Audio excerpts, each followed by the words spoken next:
Good evening. I'm Stephen Bartkus, the curator of the Gunn Historical Museum in Washington, Connecticut. Thank you for joining us for Presidents, Their Books, and Their Readers. With Inauguration Day next week and a record 159 million people voting in the 2020 election, the American presidency has never had more attention focused on it than now. This evening, Craig Fehrman, our distinguished guest, will open a rich new window into presidential biographies by analyzing American presidents through the lens of the works they have written. Gene Solomon, a trustee of the Gunn Memorial Library and Museum, will be introducing him. During this lecture, we ask that you please mute both your audio and video settings. If you have questions, you may submit them throughout the lecture in the chat box, and Craig will answer some of them at the end. Please note that our next guest lecturer is historian Sarah Griswold, who will present A Mid-Century Artist's Haven and the Early Days of the Washington Art Association on Monday, February 22nd at 6:30. Please mark your calendars and register for this presentation on the Gunn Museum's website. Now I'd like to hand it over to Jean. Hello and good evening. My name is Gene Solomon. It is my great pleasure to welcome our guest lecturer, Craig Fehrman. Craig is a distinguished author, journalist, and historian who has written for the New York Times, the Washington Post, and the Wall Street Journal, among others. In 2020, he had two notable books published, Author-in-Chief, The Untold Story of Our Presidents, and the books they wrote, which Thomas Mallon in the Wall Street Journal described as one of the best books on the American presidency to appear in recent years, and also the best presidential writing from 1789 to the present. Fehrman did his graduate studies at Yale University. Currently, he lives in Indiana with his wife and children and is an adjunct professor at Indiana University. Thank you, Craig, for your participation here this evening. And now I'd like to hand this over to you. Well, thank you very much for your introduction. And it's wonderful to see so many people turning out tonight, and I'm really looking forward to it. I've got some fun images that we'll talk about, including some ones from the Gunn Library that Stephen provided me with. And so we'll use some of those as well, but I'll also try to toggle over to my face a couple times, just as, you know, we can make this as personal as we can. It's an impersonal format, but, you know, it's worth it for us all to stay safe. But I did want to just say how excited I am to do this, not just because these events are fun, but because I love your town. I lived in New Haven for a long time with my wife, and we would go on road trips around Connecticut and visit various towns. And I really remember visiting your town well, and even more visiting your bookstore, because we drove up one day and went to your bookstore, and I found a book that the author became one of my favorite nonfiction writers, and my wife bought a novel, and that novelist became one of her favorite writers. And she went to the bookstore clerk and said, you know, I've heard of this book. It's about a multi-generational, it's like a family saga set in the West. And I know the cover is red. Do you know what I'm talking about? And the bookseller was immediately, oh, you mean Jonathan Evanson's The West of Here? Here's the book. And that's incredible to have, you know, that's why independent bookstores are so special.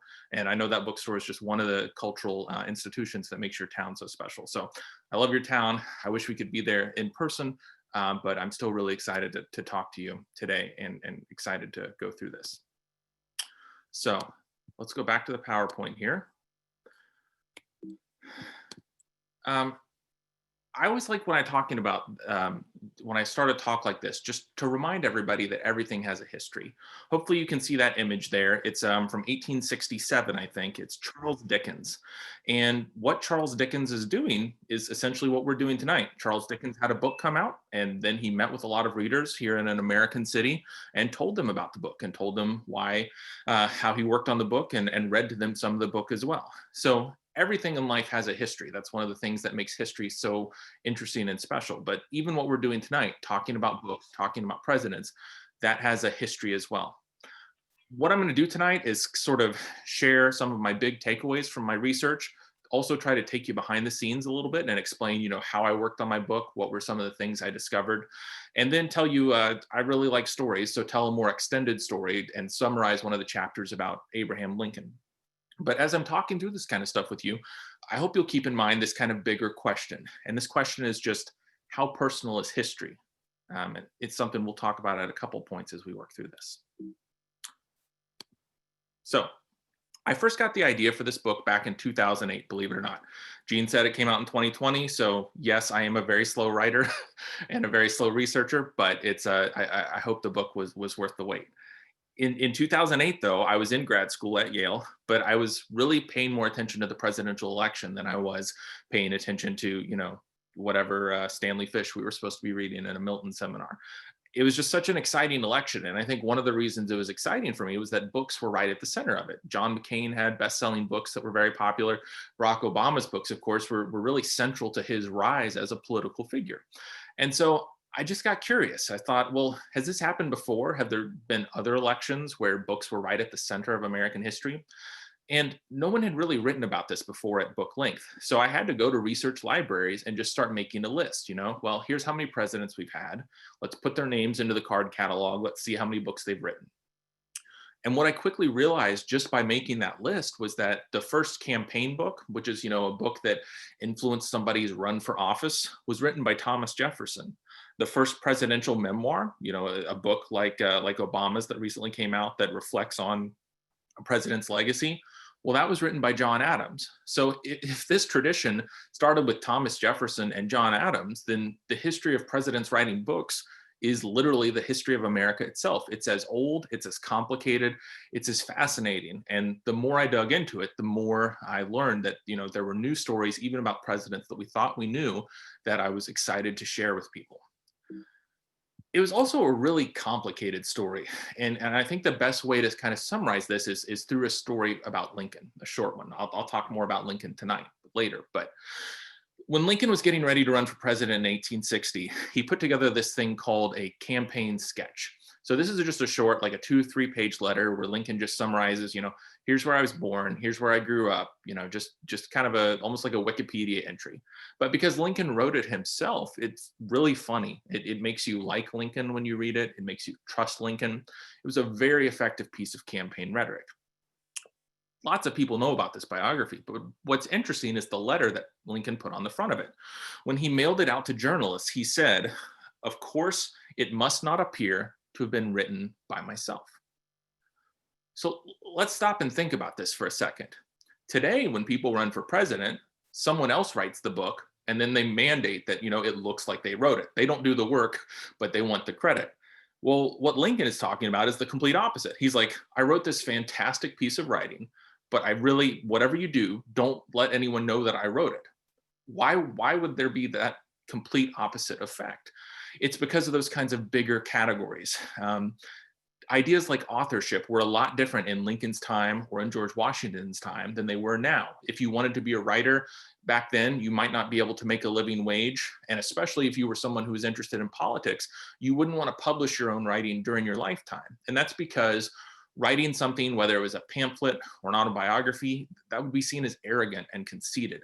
If somebody was like, hey, I wrote this and now I'm going to run for president, well, it was almost disqualifying. It was almost an example of you being too arrogant and too conceited to run for president in the first place. Again, that's a really hard thing to wrap our minds around today, because it's the complete opposite. Now, if you're running for president, the more attention you can garner, the better off you'll be. But things were a lot different back then because of sort of bigger social forces, like ideas about what makes a good president, what makes an author, what is a book.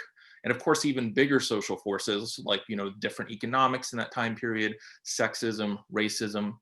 And this is, remember that question I mentioned, how personal is history? This is one example of that, because historians are always trying to figure out, if something's happening in history, does that thing happen because one person did it? Or did it happen because there were all these social forces that sort of put the ball in motion? Did Abraham Lincoln become president because he was such a talented campaigner? Or did he become president because of the sort of internecine political squabbles and the economics and the way that the South and the North were so interrelated? And, you can ask questions like this for a really long time, and Lincoln historians have. So how personal is history? Is history something that's formed by individual people, or is it something that's sort of shaped by big social categories? I do know that presidents, I read a lot about what presidents wrote and watched them reflect on their reading. And most presidents like to see history pretty simply. They read history as being something that's done by great men. But historians are a little bit more skeptical about it. And that's an interesting dynamic that goes back and forth. I wanted to give just a couple more examples about this kind of difference because again, it's the complete opposite of how the world works today. This is an example from the Gunn Library's holdings that Stephen provided me with. It's, Abraham Lincoln's signature to a letter that somebody has clipped off. And, that's how we view presidents today. We're so obsessed with the people who run for office, the people who have held office, that even their signature, even their autograph is something that should be kept in a museum and cherished. But it wasn't always that way. George Washington is a great example of this. He was a very devout reader, like most presidents. He was a very good writer. His letters are very eloquent in a kind of clipped military style. He kept a diary. One entry that will be of interest to us tonight, of course, is that he breakfasted at Squire Cogswell's, which is Cogswell's Tavern, in your guys' area. And so Washington was somebody who was definitely literary and capable of being literary. But he still had reservations about having any kind of public literary life. And it's because of those big social forces I was talking about. Washington had someone who worked with him in the military named David Humphries. And in 1785, before Washington even ran for president, Humphries said, you experienced the revolution. There's nobody who can tell this story better than you. You should write your life story, which is America's story. It's the story of the war. But Washington wouldn't do it. He said to Humphries in a letter, I have not leisure to devote to commentaries, and I am conscious of a defective education and want of capacity to fit me for such an undertaking.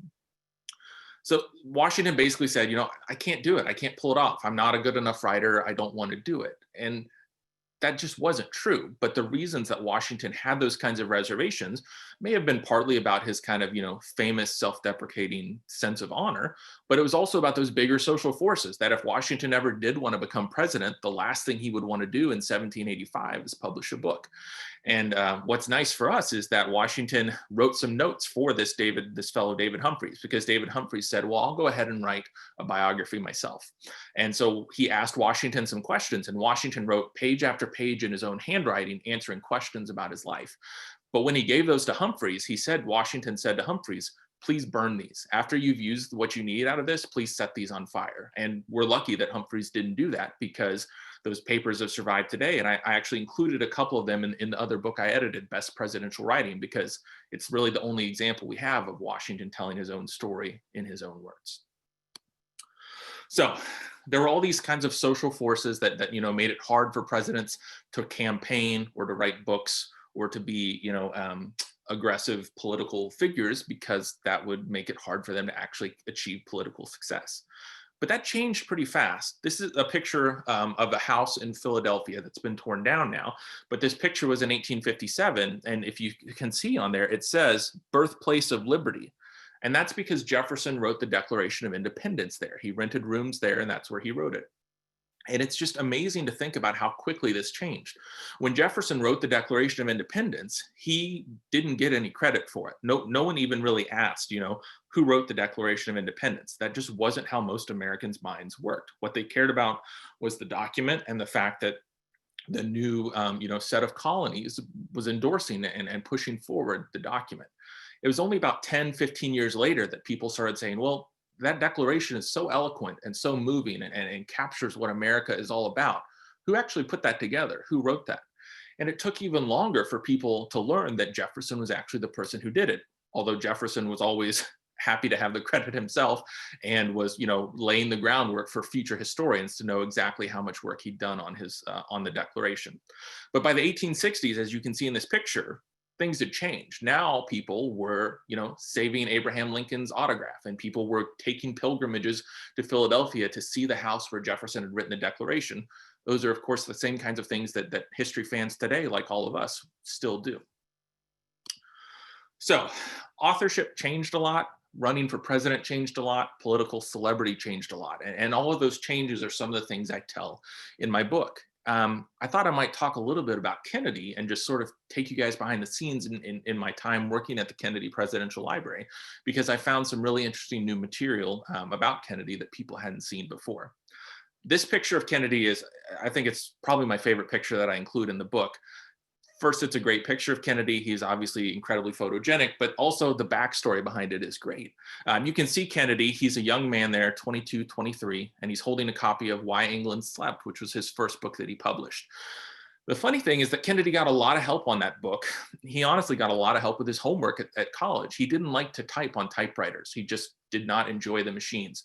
So his father would hire him secretaries who would type up his college papers. So Kennedy, even as an 18, 19-year-old, didn't have to bother with, putting fingers on the keys. That, of course, is great context to now see this picture, because when a photographer shows up and says, hey, Mr. Writer, can we get a picture of you behind the keyboard, see what a writer really looks like? Well, at that point, Kennedy was all too happy to slide behind a typewriter and have his picture taken. You just wouldn't find him behind the typewriter actually doing the writing in the first place. So when I was working on this book, I went to a lot of presidential libraries, and those were really the most important resource for me. I would also go to other libraries like Columbia University Library in New York City or Harvard's in Boston, and look at the papers from different publishers too. But the way that this would work is, when you go to a library like this, there's a screening process that you have to go through. And then you can request off of what's called a finding aid. So it's a really long document that says, here's all the letters that Joseph P. Kennedy, let's say, Kennedy's father, sent between this year and this year. And they're organized by month or by the last name of the person he sent it to. And so you can request these boxes, as you can see in the picture there. And then they bring you the boxes and you carefully look at them. You have to wear special gloves. You're in an enclosed space. There's a lot of security, and then there should be, because these are priceless documents. What's interesting is that there's an extra layer of security at the Kennedy Library. Because Kennedy has become such a iconic figure, even researchers were trying to steal examples of his handwriting. So they photocopied all of Kennedy's handwriting, which meant that if you were looking at his, a letter that he wrote even at the Kennedy Library, even as a credentialed researcher, you were looking at a photocopy, because his actual handwriting, all those documents were kept in safes where only the librarians could see it.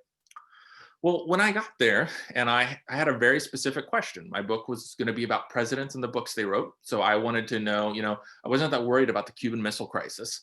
I was worried about, can I see all the copies of Kennedy's senior thesis? Can I see all the letters that he wrote back and forth with his publisher in New York? That kind of stuff. And when I started getting those documents, I kept seeing the craziest thing. I kept seeing Kennedy's handwriting.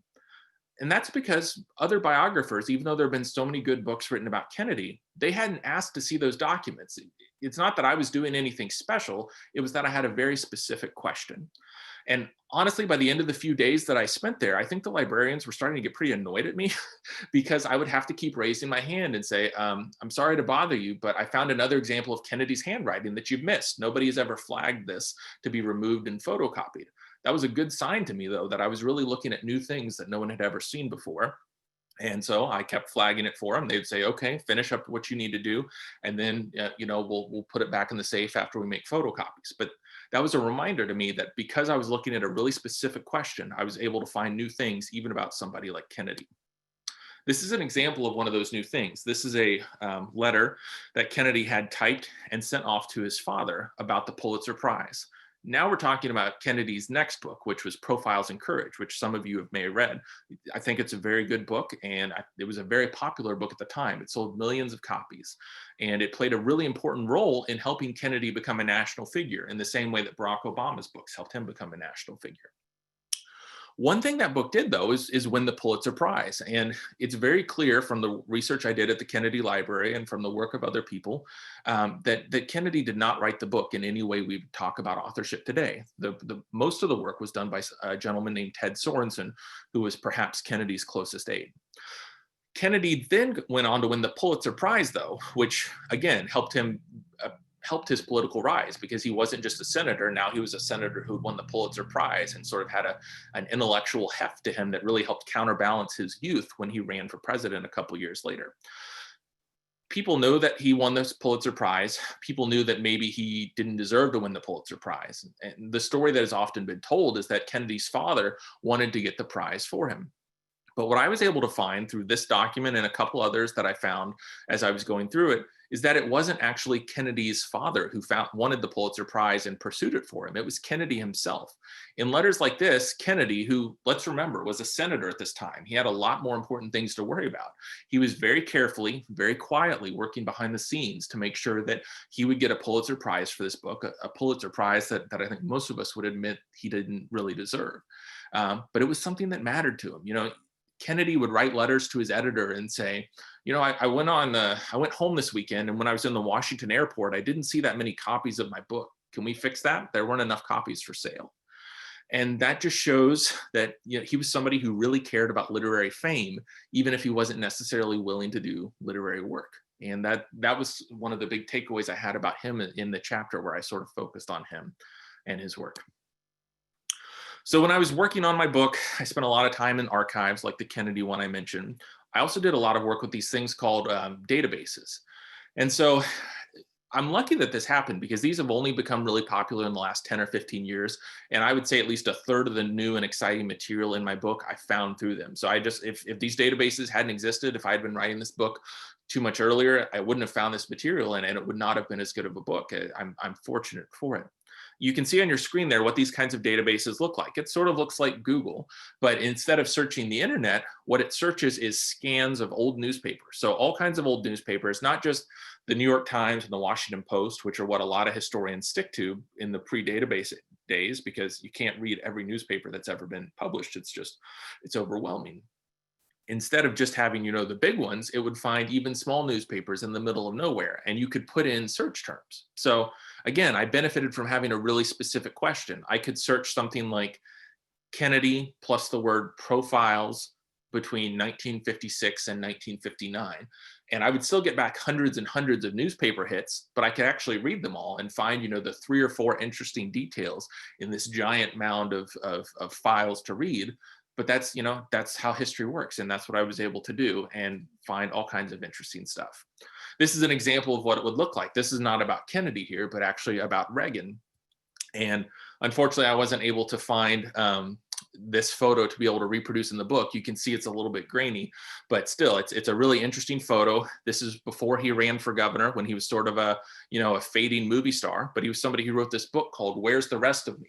And it's a really interesting book. I still think it's one of the best ways to understand Reagan and sort of his politics and how he was able to position and sell himself. And so using databases, I was able to find lots of, you know, journalists who would write about Reagan or write about Kennedy or even write about somebody like Jefferson in this way. Now, this using these databases also helped me with interviews, which was kind of the third way I worked. Because once I saw that Reagan was doing all these events with his book, I started doing interviews, and I interviewed Reagan's former campaign director, a guy named Stu, and he'd been interviewed probably thousands of times, honestly. And when I spoke with him, I said, you know, I can't help but notice that right before you guys started working with Reagan, he was doing a lot of these book events. What can you tell me about this? And even though Stu had been interviewed lots and lots of times, you know, the dominant story about Reagan is always that he's somebody who had handlers, right? He was a good actor who was good at repeating other people's lines. And that would make somebody like Stu a very important resource for people to interview.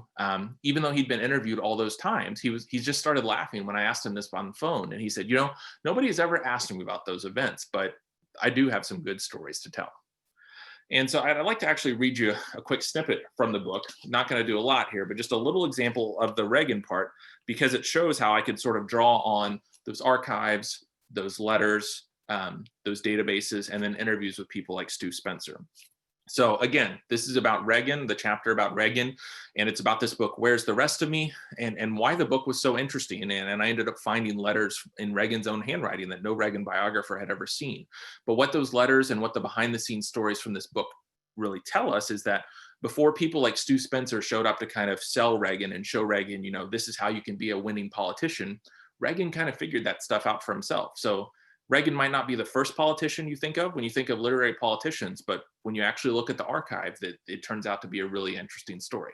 So early in 1965, Reagan slipped into a ritzy Los Angeles restaurant. He was there to meet Stu Spencer, a political consultant he hoped would join his potential campaign for governor. It was an interview for Reagan as much as for Spencer. The consultant was worried about the actor's right-wing reputation, but found him to be smart, funny, and restrained. Spencer agreed to help Reagan explore a run for governor, though the candidate had one more surprise. "I wrote a book," he said. "It's going to come out this spring. How's that going to fit?" Rather nicely, it turned out. Spencer wanted Reagan to meet more voters, and book signings provided the perfect cover. The consultant checked in on an early one at a Los Angeles bookstore where Reagan arrived straight from his horse ranch. He showed up in his English riding gear, breeches, boots, everything but the whip, Spencer remembered.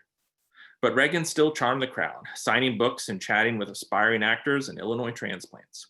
Reagan did events for Where's the Rest of Me all over California, San Francisco, Irvine, Long Beach.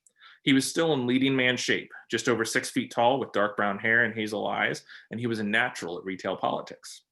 That year, Spencer scheduled dozens of speaking engagements for Reagan, including more book signings. At one of those signings, a reporter asked Reagan whether he'd found the rest of him. "I found it," he replied, "in politics." So you can see that's a really important moment to understand Reagan as a politician when he figured out what kind of politician he could be and when he figured out how to make his politics work for a broad audience and change the trajectory of American history.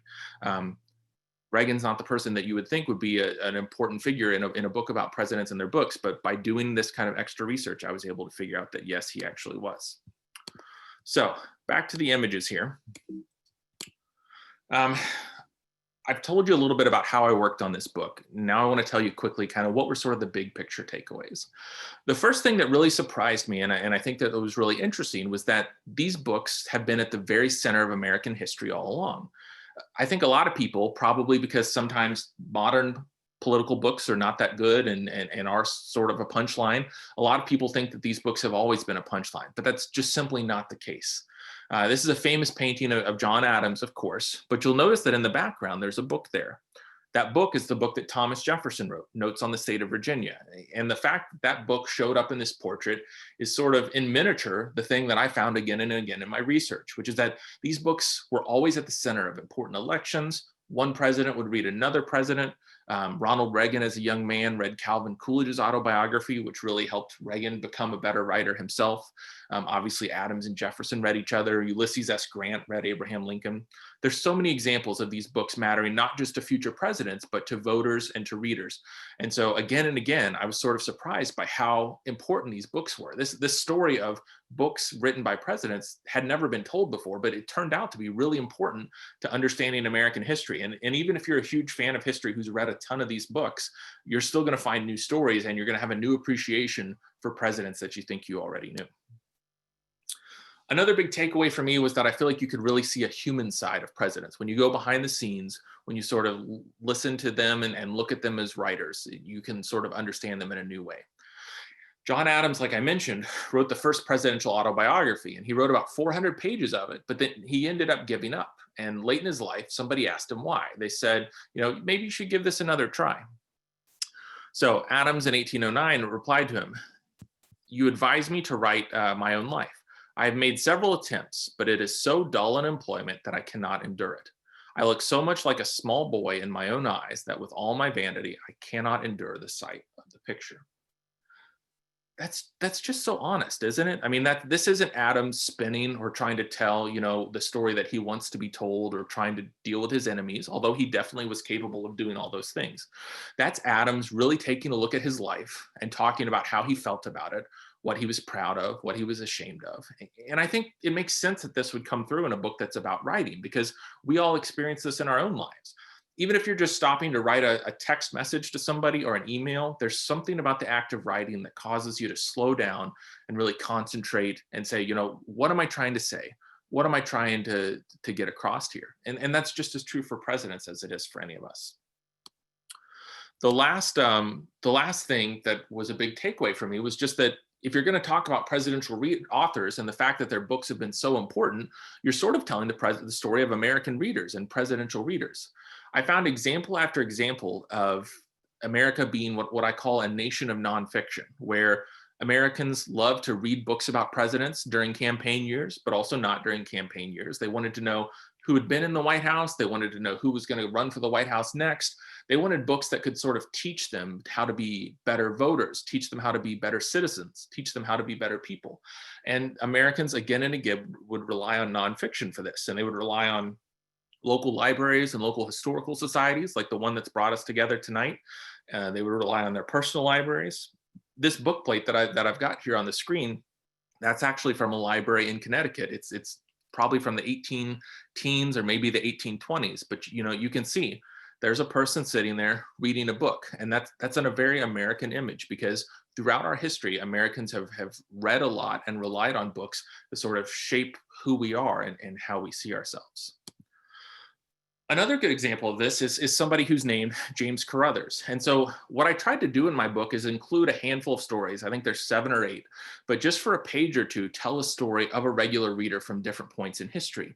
And so, I just tried to keep it practical and fun. What did it feel like to be a history buff when George Washington was president? How much did books cost? Turns out books cost a lot back then, compared to what they cost today.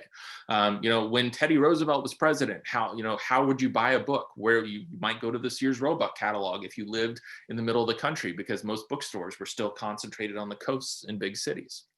And so I tried to tell the stories of regular readers, like this gentleman named James Carruthers. This is a picture of him when he's a young boy. And if you look closely, you can see his clothes do not fit him very well at all. That's because he had to live with his grandfather. His parents had either died or disappeared. And so the grandfather would take his clothes and sort of tailor them the best he could to fit this boy and send him to school. As hard as the life of James Carruthers was, though, he could still find books, and he still loved to read books. And he talked about, he liked to read about, the careers of American public men. These are Carruthers' words. I labored at self-improvement. I still recall the delight I found. Again, that's an example, I think, of something that's very American and sort of a desire to read didactic and political and patriotic books that we've had from the time of Washington all the way up to today. So that's kind of the big picture overview of the book, the sort of big ideas, the way I worked on it. I'd like to quickly run through the Lincoln chapter, at least part of it, because I like to tell stories. I think stories are the best way to understand history, but also to enjoy history, if you could even separate those two things. And so I think I would like to kind of run through a quick story about Lincoln, because who knew that Lincoln wrote a best-selling book? I certainly didn't know that before I started working on my book. And I think it's one of kind of the big discoveries and one of the most enjoyable parts of my book. So we all know that Lincoln was a big reader, right? There's the famous John Ford film pictured here, but there's also so many stories about Lincoln growing up and reading books and loving books. But not many people know that he was the first presidential candidate to publish a book of his own words. This is the book right here. It came out in 1860, the year he ran for president. And honestly, this book did a lot to make him president. That's a story that I was able to kind of tell and prove for the first time. And it was a book that sort of gathered the debates between Lincoln and Stephen Douglas. Now, we all know about the Lincoln-Douglas debates, right? They were kind of an outdoor carnival, right? They were an example where Lincoln and Douglas would gather together. There'd be a few thousand people there listening. It'd be a crazy atmosphere because people were having fun, but also because Lincoln and Douglas were debating slavery and whether it should expand, which of course was the defining issue of America in the 19th century. And so Douglas treated this as just, an outdoor rally, nothing to worry about. He would repeat himself and he would not really take that much care with what he was saying because he was just trying to win the audience in front of him and then move on. But Lincoln was a little bit smarter about it because he knew that newspapers were changing and newspapers were starting to use stenographers to take down what the candidates were saying and then reprint them. And then that would go all over the state. So you weren't really just talking to a few thousand people who were there listening to you. You were talking to potentially much larger number than that because of how many people could read about it in the future through these transcripts. Douglas would repeat himself, like I said, so much that his stenographers would really stop paying attention because they'd be like, oh, he's starting this paragraph. Well, I'll just copy what I wrote at the last debate, and it'll be fine. But Lincoln really tried to build an argument. He tried to take, from A to B to C and build on what he was writing, because he knew he was speaking to an audience that would read as much as the audience that was listening right there in front of him. That's already pretty fascinating, and I think tells us a lot about Lincoln, but it gets more interesting than that. Lincoln lost that senatorial race, as we all know, and after that race, he would have been perfectly within his rights to be feeling glum and not to want to think about politics at all. But instead, something really interesting happened. Lincoln became obsessed with getting as many old issues of the local newspapers as he could that contained those debate transcripts. He sent at least 9 surviving letters, and there were probably more than that, because so many of Lincoln's letters have been chopped up, like that example from the Gunn Library that we saw early in the talk. But at least 9 letters that he sent or received survive, where Lincoln is just feverishly trying to get copies of these old newspapers. And honestly, his contemporaries thought he was a little nuts. Why are you so interested in breaking news that's already broken? This doesn't matter. This is an old story. Let's move on. But Lincoln had an idea. Once he got enough copies of the newspapers, he put together this scrapbook, and it's at the Library of Congress now. You can see what it looks like, and I'll show you a zoomed in version where you can see just how carefully Lincoln worked. You can see that he's, making tiny little edits, scratching out the sort of stage directions that the newspaper reporters included. You can even see that the kind of newspaper switched, because Lincoln would, cut out a copy of what one reporter would write. And then if another reporter got a more accurate version, he would replace it, because he was working with multiple newspapers. So this was a really painstaking labor for Lincoln to put together this scrapbook. But once he had it done, he went through, and this is a bit of a longer story that you'll just have to read in the book if you want to know more about it. But he found a publisher, worked with the publisher, and eventually they had this book come out in the spring of 1860, when Lincoln was trying to win the Republican nomination for president. Now, I love this headline. This was one of those things that I found in those databases, right? A newspaper in New York wrote about this new book, The Speeches of Stephen A. Douglas and the Speeches of Abram Lincoln. They couldn't even get his name right. Lincoln was not, a political titan at this point. He was an underdog, but he was an underdog who had a really important book that could help his campaign. And what my research showed is that this book really did. One of the newspapers in Illinois said this book should be in the hands of every voter. And sometimes it felt like that was really happening. There was a big bookstore in Chicago that called Griggs and Company. People in the Midwest called it the Literary Emporium of the Prairie. One day they put out a stack of books 7 feet tall of Lincoln's political debates. By the end of the day, that stack was gone, and they had to order more books from his publisher in Ohio. This book was everywhere, and through my research, I was able to see that it had sold about 50,000 copies by election day when Lincoln won, which, if you adjust by population, because America was much smaller back then, that's the equivalent of a book selling 500,000 copies today. So Lincoln was able to do this through some of those bigger forces. Remember, I talked about how personal is history. There's these bigger social categories that kind of shape history, but maybe individuals and people do too. Well, one reason Lincoln was able to have a book that was such a runaway bestseller was changes in technology. This is an example of a printing press from when Lincoln was running for president. And you can see that it's not just the kind where you sort of grab it with your arm and pull the way that Benjamin Franklin did. This is a printing press that's powered by a steam engine, just like a locomotive was powered by a steam engine. Changes like that made books a lot faster to produce, which made books a lot cheaper to produce, which made it a lot easier to have a national bestseller, which is exactly what Lincoln's book was. This also trickled down to bookstores. Here's a picture of a bookstore in Baltimore from the 1850s. And, one thing I love about bookstores is this doesn't feel that different than the bookstore in your town or the bookstore in my town. You can, bookstores and book people have a certain constancy to them that I really appreciate. But still, there are a lot of books available, and there were books that were more affordable. And those kinds of changes in the technology and the way that books were sold and distributed, all those helped Lincoln's book become a bestseller. But I think this is still kind of a personal question, though, because, yeah, there were social forces that helped Lincoln's book become a bestseller, but Lincoln still had to make the book. So how was he the first person to do this? Remember that autobiographical sketch that I mentioned early in the talk? He would write something really elegant and then say, just make sure that nobody knows that I wrote it. There was all these social forces that made it hard for people to get credit. And Lincoln did not want credit for the book. He just wanted the book to get out there. So how was Lincoln able to be the first person to pull this off? I think I have a theory. Part of it is that Lincoln just really liked books. When his book was finally accepted by a publisher, he told that publisher who was going to publish his book, "I esteem the compliment paid me in this matter as the very highest I have ever received." This picture is of Lincoln's parlor at his home in Springfield, Illinois. It's obviously still open for people to tour today. And there were new reporters who had visited him in it, and they found copies of Lincoln's book stacked alongside all the walls.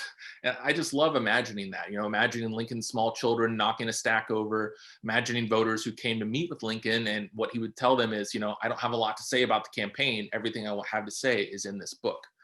So Lincoln clearly loved books and cared about books, and that's part of the reason I think he was able to be the first presidential candidate to do this. But I do think there's a little bit more to it.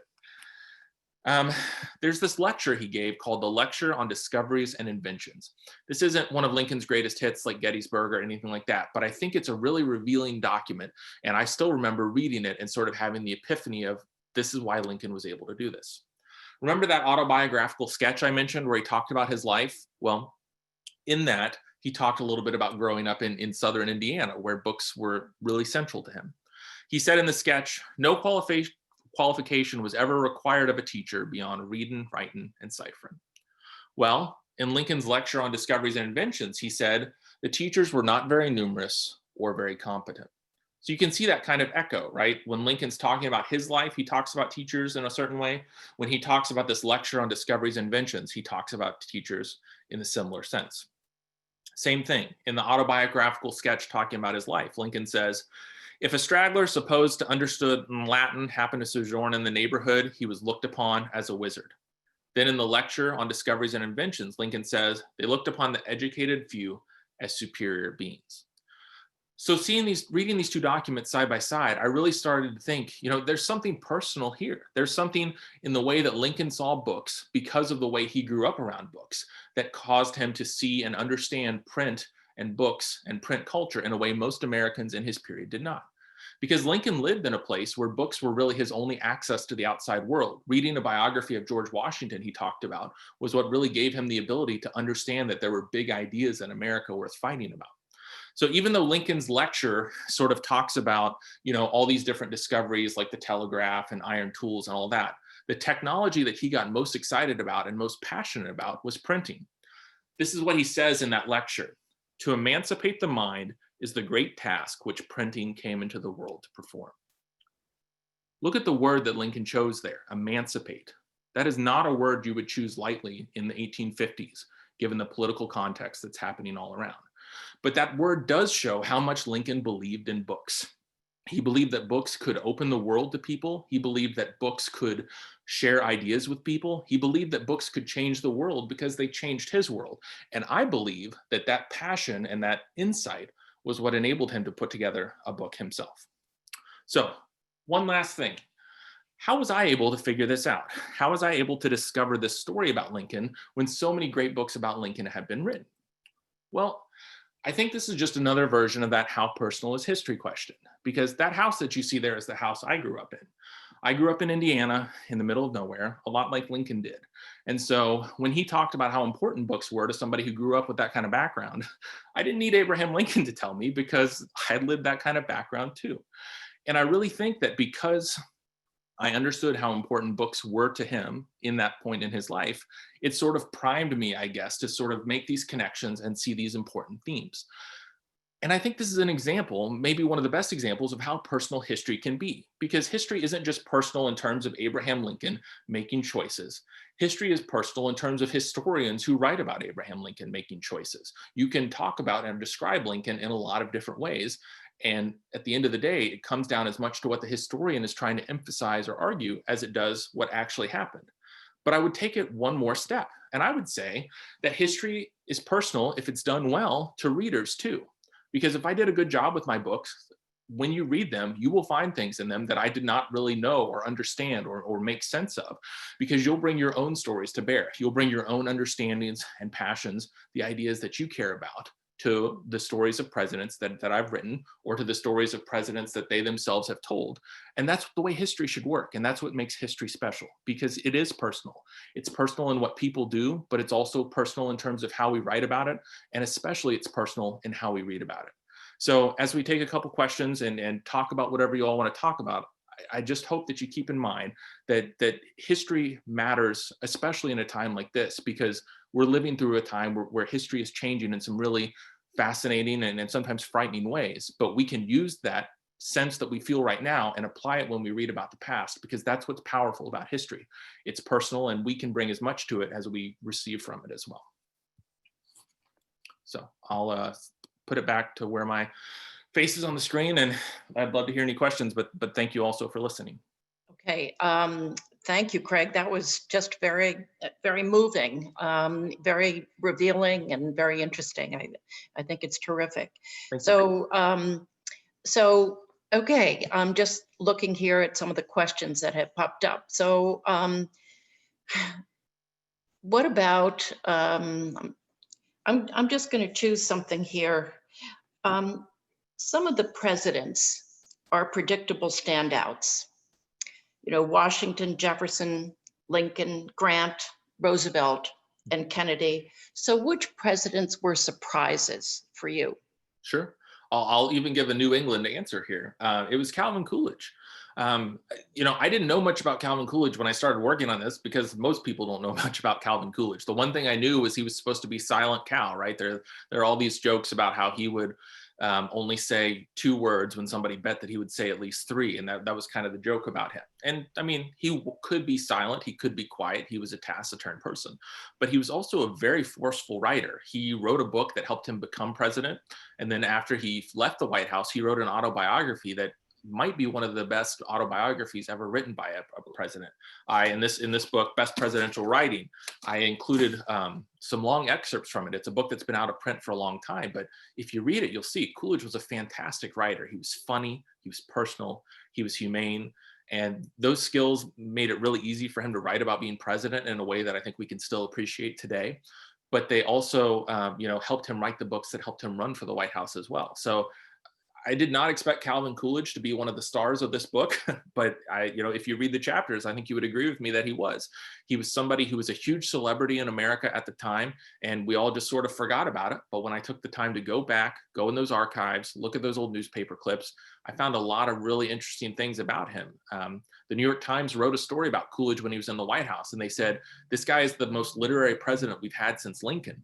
And, we may have all forgotten that by now, but I think it's true. Coolidge was a really great writer and a really interesting person. So that would be the surprise. So he was a star author for you. And were there any villains that you discovered? Well, I guess you've heard me talk about Kennedy, so you might be able to infer my feelings on how he handled that literary side of his fame, at least. No reflection on his presidency, of course. Just talking about his choices in terms of the literary aspect. But another good example, I think, is James Buchanan. He wrote a book about the Civil War, and he published it. He was the first president actually to publish a book in his own lifetime, because, as I said, for such a long time, there were all these social forces that made it hard to do that. And so Buchanan published this book. It's a terrible book. But he still published it, and people were interested because it was the first time that a president had done such a thing. And the reviews were just gobsmacked. They would say, normally people wait for their enemy to write a book that undermines everything they've done, but Buchanan has just written it himself. And so Buchanan did not expect this reception because he thought he was in the right. And so he was really devastated by how badly the book was received. And he ultimately told one of his friends in a letter, why don't you just stop sending me the reviews? I've seen enough here. I know people aren't a fan. Let's just all move on. So I think Buchanan and his book is an example of somebody who was, he was not a great president, to say the least, and he was not a great writer. And those two things came together in the way his book was received. That's funny. That's great. Can you talk a little bit about evolving technology used in presidential writing, say quill and ink with John Adams, typewriter we saw with Kennedy, and computer with presidents thereafter, iPhone with current president? Sure. I'm glad you asked about this because I think this is really important. And, I mentioned those stories of regular readers in my book. One reason this book took a long time was to have their stories, but also to really write accurately and with a lot of detail about these changes in technology. Because you can't understand the rest of it. You can't understand why Lincoln's book was so important if you don't understand how the printing press has changed, or you don't understand that books were suddenly affordable to a regular working class person in a way they weren't when Thomas Jefferson was president. So I try to include lots of details about that. One of my favorite ones is actually Woodrow Wilson, who, when he was a graduate student, bought a typewriter, and he would write by hand himself, and then when he would edit, he would type things up. But before he started doing that, he would type letters to his family just to kind of get used to this crazy new technology. And I still remember one of his family members wrote back and said, "Stop writing us on that. We don't like it."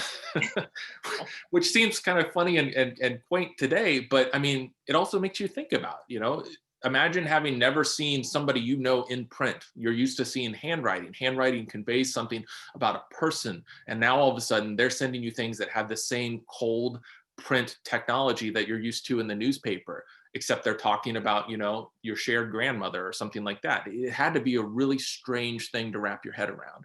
And so I tried to include those kinds of things as much as possible because they're interesting and humanizing, but they can also remind us today when we're seeing so many changes in technologies that it's okay and understandable to be kind of flummoxed by these changes in technology, but at the same time there are certain constancies and overarching ideas that will still be the same. What's really interesting, I think, is to think about the interplay between the technologies and the ideas and the ideals. Today when somebody runs for president, like I said, they're not going to not ask for credit. They're going to get as much credit and as much news, good or bad, as they possibly can, because that's an effective way to run for office. Now, that changed for reasons in what voters wanted, and that changed for reasons in what candidates wanted, but that also changed because of reasons like cable television or radio addresses. So you're always looking at the difference between, how much is technology changing something versus how much is the individual changing something versus how much is the kind of society changing too. And it's always hard to extract an easy answer, I think. What's fascinating to me is to watch all three of these forces sort of mash up together. Right. So for a president to use ghostwriters doesn't bother you? Not at all. When I was sharing this book with some other historians before it came out, one of them was like, "You're so pro ghostwriter. Were you a ghostwriter yourself?" And I was like, no, I've never done that before, but I really don't have an issue with it. And the reason I don't is George Washington. George Washington's farewell address, which is one of the most important documents in American history. You want to talk about how we can bring our own reading to the past? Go read George Washington's farewell address today, and you will. There are passages that will glow as you read them. They will stick out to you, and they will feel like they are more relevant now than they ever have been, probably because they are. So George Washington's farewell address is American scripture. It's a wonderful document, but he had a lot of help from Madison and especially from Alexander Hamilton. And nobody was scandalized by this at the time. John Adams was talking to someone else and he was like, if I had friends who could write for me as well as Washington's friends write for him, why wouldn't I take their help? There are distinctions to draw here. I do think that there is real value in writing and thinking and taking your time. And I think that, to use the Kennedy example, if you're deceptive about it, that's a problem. If Kennedy had just said, yes, I had some help on this book, but I'm really proud of it. Well, who could hold that against him? Because if Ted Sorensen had written that book, it wouldn't be a bestseller. It was a bestseller because of Kennedy's name and Kennedy's appeal. But I think ghostwriting is an important and valuable practice. And I sort of track the history of it in the book. The distinction I would say is that not is ghostwriting good or bad. I would say there's good ghostwriting and there's bad ghostwriting. I mentioned Reagan's first book, Where's the Rest of Me, which is out of print and not many people know it, but it's a really interesting and revealing book. He worked hard with his ghostwriter. They spent a lot of time together. They were really both poured a lot of themselves into that book. Reagan's book that he wrote after he became president called An American Life, a book that he got millions of dollars for, it's terrible. And it's terrible because Reagan didn't care. He wanted the money, but he didn't want to put in the time to write a good book at that point in his life. And I interviewed his ghostwriter and, sort of tried to put that story in and tried to be fair to Reagan, but there's a difference between good ghostwriting and bad ghostwriting. And I would prefer that we talk about that instead of just acting like ghostwriting itself is, a term of opprobrium. Here's a question from Rich Reif Snyder. How much did financial considerations or the need to make money affect presidential writing, and for which presidents? It was enormously important.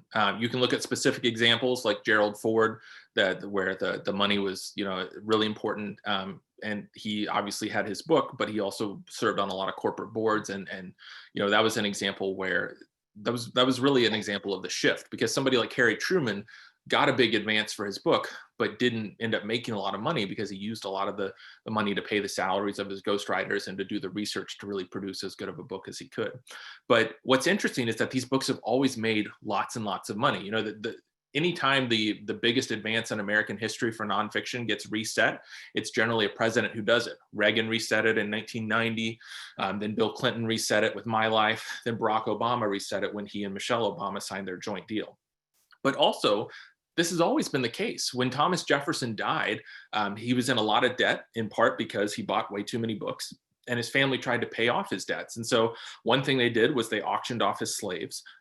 Another thing they did, though, was they tried to sell his autobiography to get some money for that. So even if you go back to Thomas Jefferson, you can see that there's always been a huge audience for these books. Like I talked about, we've always been this nation of nonfiction, and money has always been an important motivator for presidents who want to write.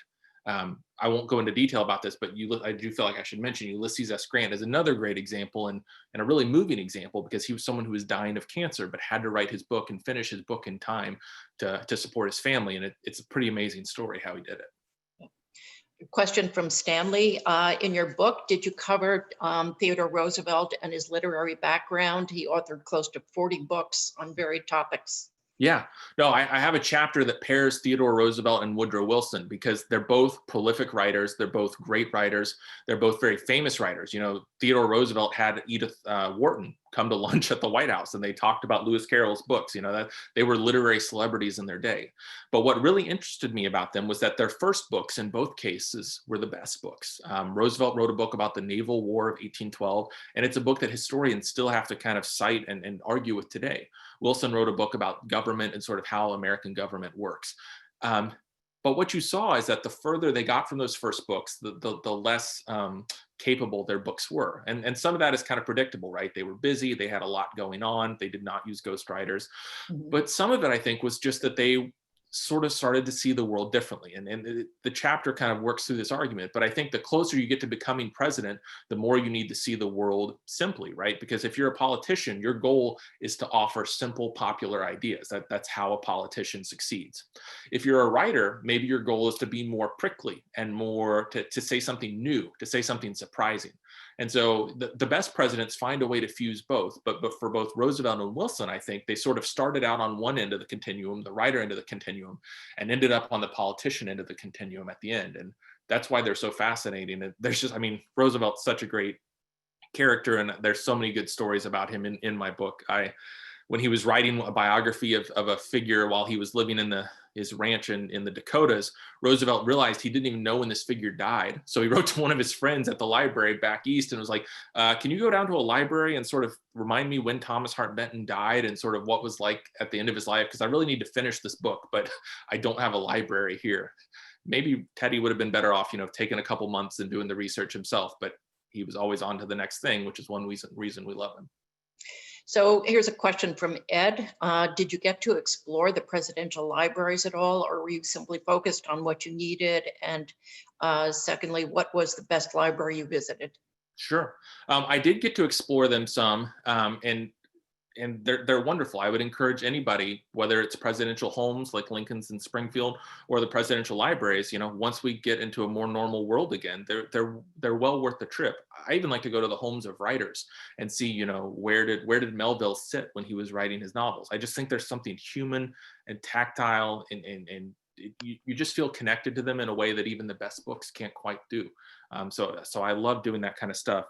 In terms of my favorites, I guess I'll cheat a little bit and say the Carter Library, because I got to look at that one all by myself. I did an event at the Carter Library back in February when my book first came out. And so I got there a little bit early, and the librarian, this really nice guy, said, we're waiting for everybody to get here, but if you just want to look around, you can do it. I was like, are you kidding me? This is like publishing a book is itself a dream, but then you have all these amazing things happen to you as it's happening, if you're lucky, and I've been really lucky. And so I got to go through and, look at Jimmy Carter's high school report cards and see, copies of the books that he loved as a kid, and see pictures of him and his daughter at the White House. But I was the only person walking through it. So I don't know if I saw all presidential libraries that way, what I would pick as my favorite, but the Carter Presidential Library is the one I'll always remember, because I sort of got to see it by myself. Sure. Question or a comment actually from Dee Dee Baker. She's saying, actually, I heard that Thomas Jefferson's bill for French wine while he was president was more than his salary as president, and that probably didn't help his financial situation. Yeah, Jefferson was not great at budgeting. There's no question about that, but a talented writer, if also somebody who wrote about, some stuff that's hard to read today. But that's why it's worth paying attention to Jefferson. It's, the good and the bad of him is wrapped up in his words, and is wrapped up in our country too. So get your own glass of wine, because it's can be a tough read to really grapple with the worst of Jefferson's ideas, but it's worth doing, and his books are the place to do it. Okay. Here's an interesting question for you. And it has to do with politics today, but I want to put the politics aside. Putting politics aside, President Trump's use of tweets to communicate with the public is unprecedented in presidential history. So during his administration, he has actually sent approximately 26,000 tweets. So do you consider President Trump's tweets presidential writings? I do think so, because you can just see, even in the timestamps, they make it very clear that there's no ghostwriter at all. This is sometimes our best perspective on what he's thinking and how he's responding to things in real time. So I think it's worth paying attention to writing and technology and how it changes. I'll give you an example. Calvin Coolidge, one of the most important things he ever wrote was a telegram. And it was when there was a big strike in Massachusetts. He was the governor, and it was, a very frantic situation. And he just quickly sat down and wrote off this telegram that was very forceful in its condemnation of the people who were going on strike. And that telegram was printed all around the country in newspapers. He printed it in his book because that he knew that it was a document that helped make him an appealing candidate. And so, a tweet is even more ephemeral than a telegram, I guess, but that doesn't mean that tweets or telegrams can't serve important historical purposes. So I think that, it would be a mistake to think that you can understand everything about Trump and his presidency through his Twitter feed, but it would be just as much of a mistake to think that you don't need to study them at all. I think it's an important thing to look at, and it's important to think about the medium too. Obama and Trump are so different in their personalities. Don't even get into the politics. Just their personalities are so different. But Twitter was around when Obama was president, but it didn't really, he didn't. That wasn't the kind of writing he wanted to do. He was somebody who liked more the sort of longer, more literary approach of speeches and books, and I think that's revealing about them. Although fun aside, Trump and Obama both had the same editor.